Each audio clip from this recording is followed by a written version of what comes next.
Fred Williams is widely regarded as Australia's most important artist internationally.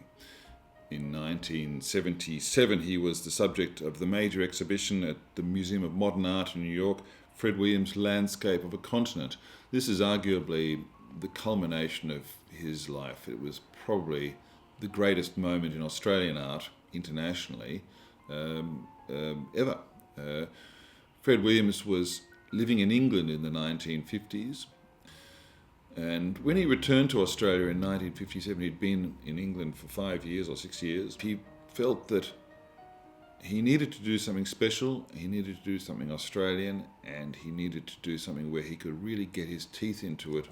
So the moment he arrives in Australia on the liner in 1957, he realised straight away in Fremantle that he was going to become a landscape painter, and that was going to be his path.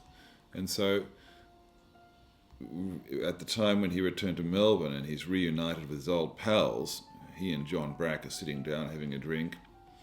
John says to him, "Well, Freddie, what are you going to do?" Knowing that Williams has been away. And Fred Williams replies, "I'm going to paint the gum tree." And this created consternation with Brack, who no one could believe that an artist that Fred Williams's standing and of his abilities was going to devote his life to painting a subject which was widely regarded with derision amongst contemporary and modern Australian artists as having been done to death by Streeton and that generation of Streeton and Robertson, the Heidelberg school artists. It did take a while, and Williams's knowledge of Cézanne and French art gained while he was living in England was the philosophical sustaining force for him. By 1963 and 64, he resumes a course which has got a more linear character. He actually seems to find a path, and it's just a matter of developing along this path.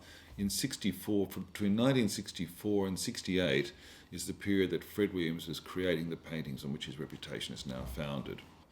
By 1969, the development of his work had taken this interesting course, and once again, with a revival of interest on Fred Williams' part in international developments, he's looking at minimal art. His work is going down this path, so that you end up in 69 with this remarkable group of paintings, which are arguably the most intellectual and the most serious paintings that Fred Williams ever painted. These are his Australian landscapes, and it's almost as if he's producing these paintings with a view to having them exposed to an international audience.